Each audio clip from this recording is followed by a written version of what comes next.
This week on Arizona Illustrated, a Tucson-based nurse shocks herself and the entire running world at the Boston Marathon. I need to go find someone that I know and verify that this is real life and that actually happened. And my husband actually was jumping up and down.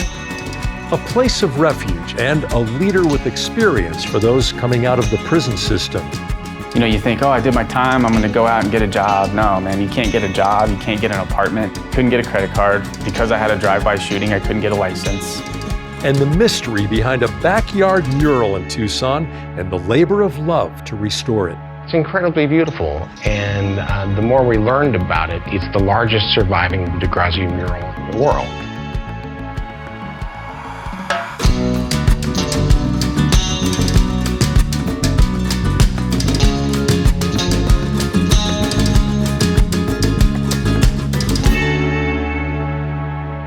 Hello, and welcome to Arizona Illustrated. I'm Tom McNamara, and we're joining you today from the lobby of Arizona Public Media here in the basement of the Modern Languages building on the University of Arizona campus. You know, Arizona Public Media was the first public television station in the state of Arizona, founded back in 1959.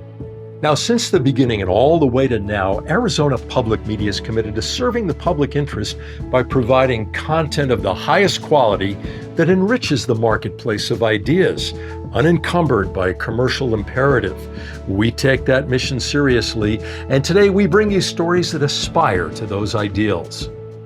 Tucson-based nurse and distance runner Sarah Sellers trains every day, but unlike the runners who dominate the big races, Sarah was not a professional and had only run one marathon when she entered the best-known race in the world, the Boston Marathon, back in 2018. And her results that year shocked the running world and even Sarah herself.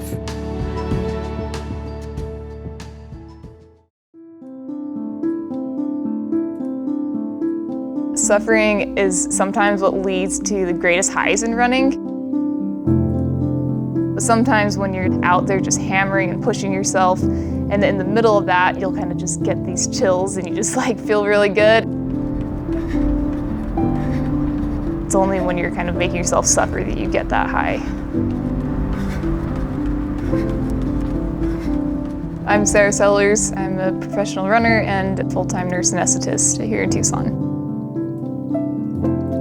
I'm from Ogden, Utah. I grew up on the Wasatch Front. So beautiful trails, beautiful mountains in my backyard. And I started running pretty early, and my parents going on the trails behind our house in the mornings. So I just started joining them on the trail runs, and I'm sure I slowed them down, but they were always super supportive. I just fell in love with running, with being on the trails.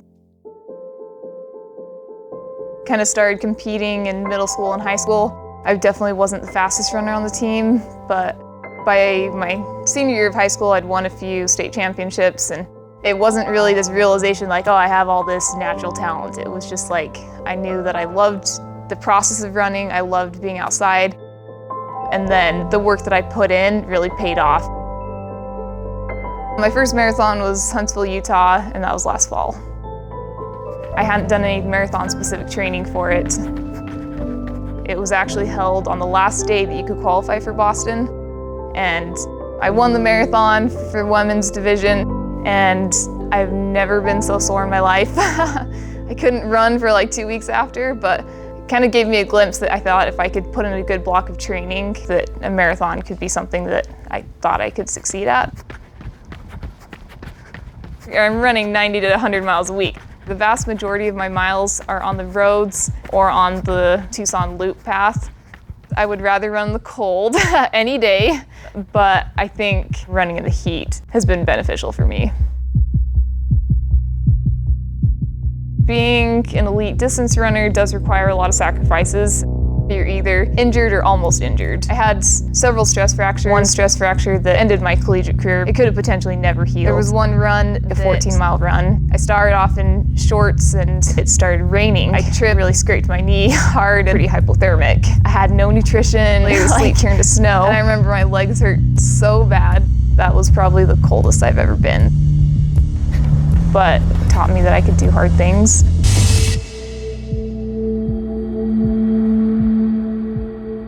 The morning of the Boston Marathon, there was snow on the ground, yet it was raining. I think I was wearing like 5 layers on top and bottom because I didn't want to waste energy shivering. My #1 goal was a time goal. I wanted to run faster than 2:37. And in those conditions, I knew that would likely be impossible. Once the gun went off, the conditions are just crazy and you feel like you're in a car wash. The wind, I think, was 20, 25 miles an hour and direct headwind the whole way. But I just tucked right in, kind of to the back of this group of elite women. And after about a mile or two, the lead group broke off and we started breaking into smaller groups. And now things are blowing sideways. Now, along with the rain, you can see the temperature is -1 Celsius. And somewhere after halfway, another of the elite women passed me, and I went with her. She was running a pace that I didn't think I could keep. I was pretty tired at that point. I didn't know how I'd feel the last 3 miles of the marathon, but I thought, like, I'm just gonna stick with her.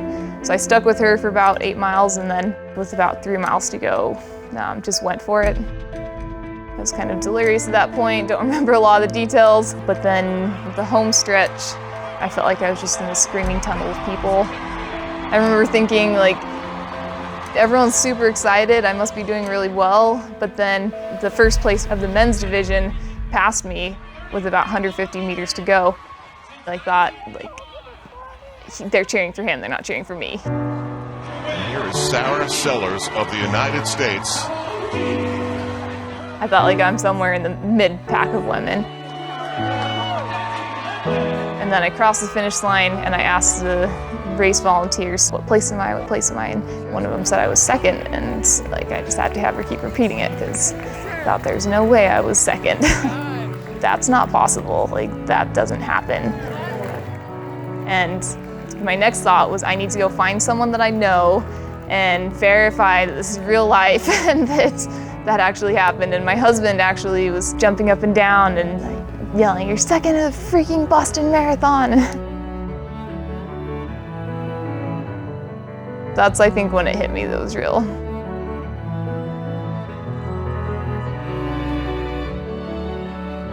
On that day, the opportunity that presented itself was very different. Second place wasn't going to go to someone who could run in good conditions. It was going to go to me, who didn't necessarily have the right credentials to get second, but my body held up under the elements.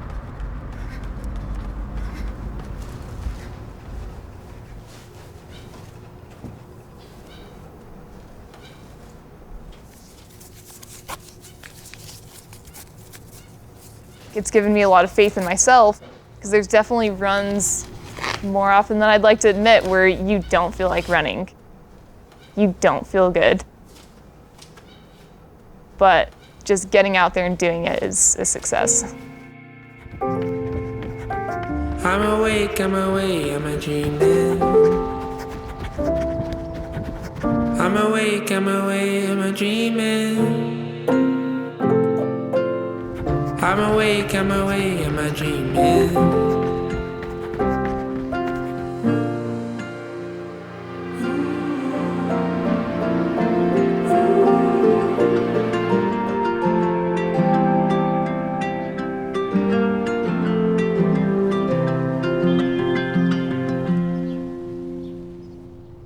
More than 650,000 Americans are released from prison every year, and they face an uphill climb for transitioning back to civilian life. There are barriers to employment and housing that leave many unmoored, unsupported, and unable to move forward. Danny Howe made that climb when he was released from prison, and now he's helping other formerly incarcerated people to rebuild their lives too.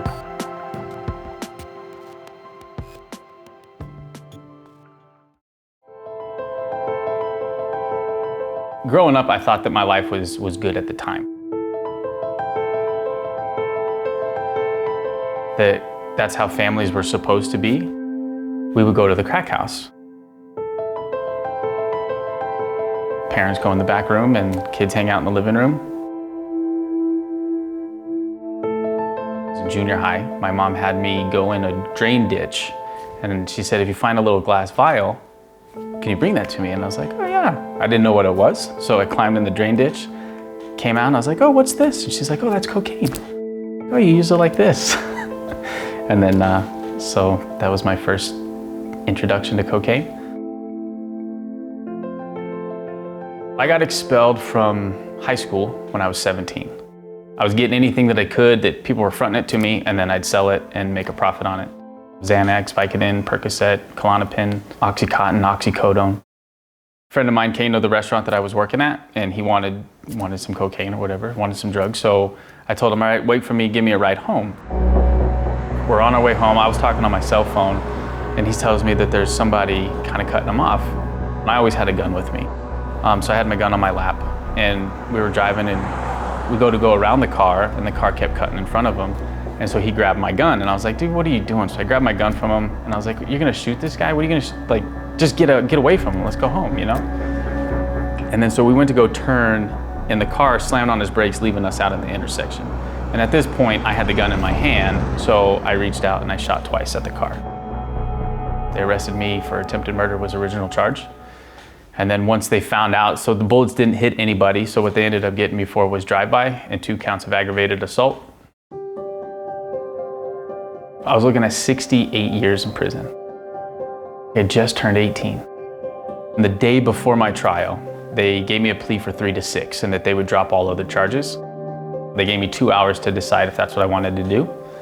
And then I signed that, and then I went to prison for 3 years and 9 months. For me, that's when my prison sentence started. You know, you think, oh, I did my time, I'm gonna go out and get a job. No, man, you can't get a job, you can't get an apartment. Couldn't get a credit card. Because I had a drive-by shooting, I couldn't get a license. People who do not have jobs and have other barriers, there's a greater likelihood that they're going to recidivate, to commit another criminal offense. Most people who come out of prison want to do well, but after a while, they become very frustrated. And so what happens? They go back, many times to dealing in the way they dealt before. We've done that like 6 times. Are we making anything else besides potatoes? You want onions in them? Now it's not just me, right? I could do the time, I could do prison time. Unfortunately, that's not a big deal, right? But now my wife, and I have 2 children, that are banking on me. So I think that for me was kind of my my wake-up call, was knowing that people are banking on my support, I just kind of saw him kind of chase a better life. And we did hear one time in church, and this has stuck with him, that just because you get a no, that's just one more step before you get your yes, right? It's not forever, it's just you're right now. And so he just considers no's a step to his yes. The first yes I got was actually a cabinet shop. They gave me an opportunity, and then went to another cabinet shop. And then when they laid me off, it gave me the confidence to change my whole career path. I went to this mining company here in town, and they gave me an opportunity. And they even took into consideration all of my background stuff. And she told me, she's like, I believe everybody should get a second chance. And that got me connected with the Pima County One Stop, which is an employment and training agency. John, how's it going? This is Danny Howe at Pima County One Stop.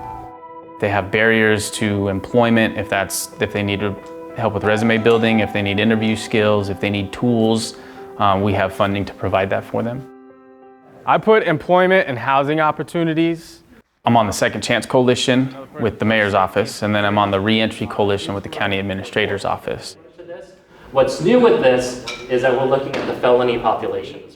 Second Chance program was something that was brought to our offices to help people coming out of prison. The focus in Tucson has primarily been on job fairs. Is that we really needed to engage more deeply with the probation department. So they come out, they get dropped off at the Circle K at the freeway in Congress with $50 in their pocket, without a home, without a job, without maybe having addressed their substance abuse issues or maybe their mental health issues. And you need the Danny Howes of the world to be out there, to be there to greet him and say, look, come with me, there's another way. I heard you had a job. Yeah, I started Wednesday. I expect my first check. I turned in 23 hours. Nice. So I can breathe better and still the same jerk, but I'm just kidding. But a jerk with a job. But yeah. And then I have my passion job, which is my transitional houses. So I have a house for men coming out of jail and prison or off of incarceration or homelessness, as well as females. So I house 8 females and 2 house managers over there, and then I house 9 clients, male clients, and 2 house managers over there. The Earnest House, the reason I came up with Earnest is Earnest means no BS, right? It means somebody who's serious and getting on with their life. I wanted a house that was no BS. I wanted people that are serious about their recovery, serious about getting back on track, and giving them that space to be able to do that. Write a list of the things that you feel we need or the things that we typically get. I just want everybody to realize their full potential, you know? And I think not everybody sees that in themselves, but everybody has it. We as a society need to be forgiving. And I think Americans as individuals are pretty much forgiving people, or at least, you know, a good percentage of us, I think, are forgiving. And we want to be known as a forgiving society. And the one way we can show that is to give people a second chance. And how'd you feel when you first started, like, you know, when you opened up the halfway houses? Like, what were the biggest struggles you had when you had to open them? For my houses and my clients is direction, not perfection, right? That's my religion, that's how I feel just in my faith in life, right? We're gonna fall off track. We're gonna go this way and go that way, but as long as you have a good direction and you get back to it, know your goal, know where you're going to, and you're gonna get there. You know what I mean? I think one of the things that comes up to me all the time is, well, you speak really well, or you self-advocate really well. What about those people that don't have that skill? Well, I didn't have that skill until I learned that skill, you know? So I tell people, you have that skill. You just need to find it in yourself and be proud of who you are. You're gonna be smart enough. You're gonna figure it out. You're gonna make it right, but it's not easy, you know? He doesn't get paid to do these things. He takes time off work. He goes because he wants to make a difference. But don't take it as face value, you know what I mean? You know, he didn't have anything. And so now to see him giving presentations and traveling and going to talk to legislators at the Capitol, I mean, he's doing good things. I'm proud of him. I'm in shock every day. People ask me, they're like, you're not used to that yet? No, I'm not used to that. Like the other day, I was having lunch with 3 different mayors. That's weird. You know what I mean? And they're listening to what I'm saying, and I get to have a voice in the conversation.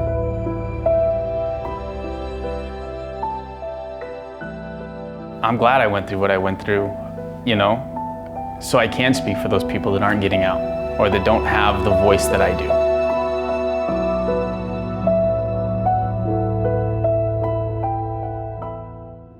This next story is about a mysterious mural in a Tucson backyard. It turned out to be the largest Ted DeGrazia mural still in existence. Originally painted back in 1948 or 49, it gives us insight into DeGrazia's mind before his fame and fortune. Roughly 70 years later, that mural had begun to succumb to the elements until fine art conservator Charlie Burton was brought in to restore it.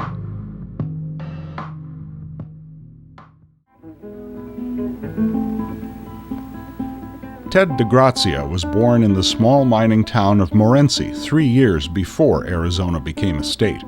The son of Italian immigrants would rise from these humble beginnings to become the most reproduced artist in the world. He works in the mine for a little while and decides that's not what he wants. There's other things in life. He had a real vision of himself from an early age. The physical manifestation of that vision can be seen and experienced at DeGrazia Gallery in the Sun. this National Historic District in the Catalina foothills, is as close to a complete artist statement as you will find anywhere. It looks as though it were dreamed into existence, and is unmistakably DeGrazia. The gallery, like any building, needs maintenance, and so do the 15,000 or so original pieces of artwork inside it. I've been working with the DeGrazia Foundation since 2005. Charlie has been working to clean and restore all of our collection for a long time. So I'm eventually going through the whole collection, which I said is like a lifetime of work. Even the most beautiful and the most famous artworks need conservation from time to time. Charlie Burton is a fine art conservator, an often overlooked and critically important job. Like DeGrazia, she gravitated towards art at a young age. And I moved to England to go to art school, then eventually started working for some Dutch galleries in London. And some people said, "Did you ever think about being a conservator?" And I said, "What is a conservator?"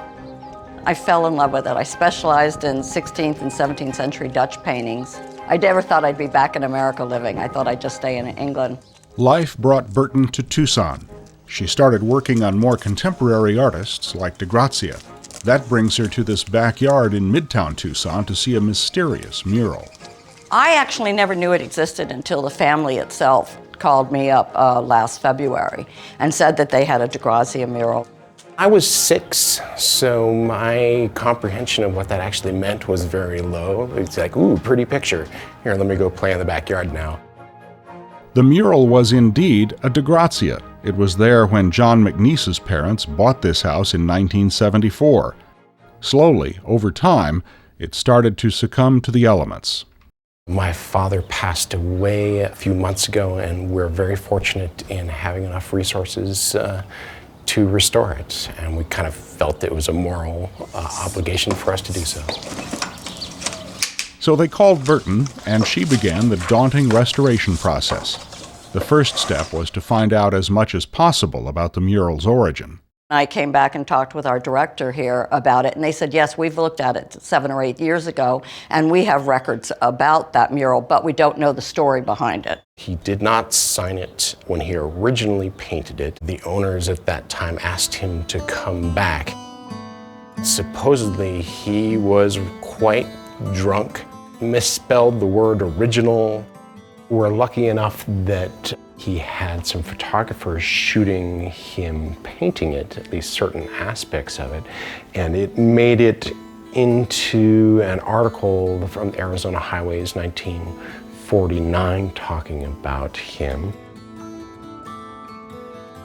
We have original color photographs of him, which Charlie is using to match the colors up more exactly. The mural appears to have been painted in 1948 or 49. Robert and Mildred Fish owned the home at that time. The family that owned that house were benefactors of the artists of the day. DeGrazia had been looking for a place to do a large mural. And the family said, use these walls. So he was happy to go there and create a story. Arizona Highways came and photographed him. It turned out to be a very big article for him, and I guess at that time he really was quite poor. It's hard to imagine DeGrazia as a struggling artist, but at that time he was. His style, reflected on these walls, was still colorful, but much more somber than the work he later became known for. He had gone to Mexico to study with Diego Rivera and Jose Orozco. When he came back to the United States, it didn't translate into anything at all. But he still had his own style, was definitely there. When you look at his women, his faces, he had quite the style already. It's incredibly beautiful, and the more we learned about it, it's the largest surviving DeGrazia mural in the world. I've restored some of his other murals on walls in private homes, but they've mostly been little sketches, a little Ocatilla or something like that, not as finely detailed as this mural is. Burton's job is demanding physically and mentally. Almost 70 years after it was painted, this mural needs a lot of work. What I'm trying to do is bring the mural back, not try to restore it per se, but try to conserve it, save as much of the original paint as I can. She works on areas smaller than an inch, but can never lose sight of the full picture. I really try to concentrate on what I'm doing. You just kind of go into your own little world, and you just don't even realize that time's passing so fast. What colors was he using in his palette? Because I've been trying to look at his palettes, and we have tons of his palettes. I was looking at the ones that were in the magazine to see what, colors, unique colors that he might have put in there. I want it all, in the end, to blend and look very similar to what it looked like at the time. Burton worked on the mural 3 days a week for 6 months and logged nearly 240 hours restoring it from this to this. The detail and precision are astounding. It looks as though DeGrazia just finished it.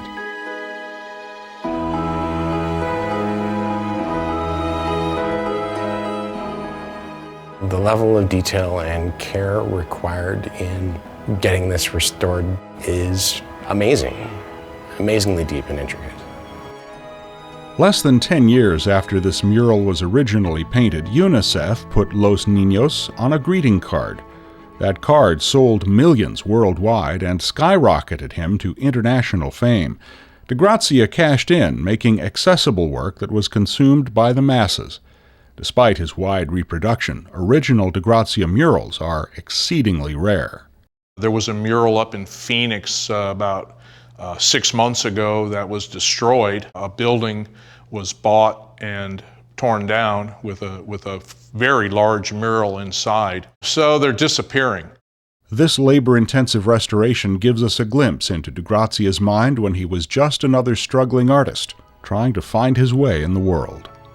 It's a beautiful mural. It's giant, and it tells an interesting story. It's not going to be one of these things I can just walk away from and say it's done now and it's going to be fine. We're going to have to come back and keep checking on it and making sure the preservation stays there for the future. There's so much significance to having this wonderful mural left for us. Thank you for joining us for Arizona Illustrated from here at our Arizona Public Media offices. I'm Tom McNamara. We'll see you again next week.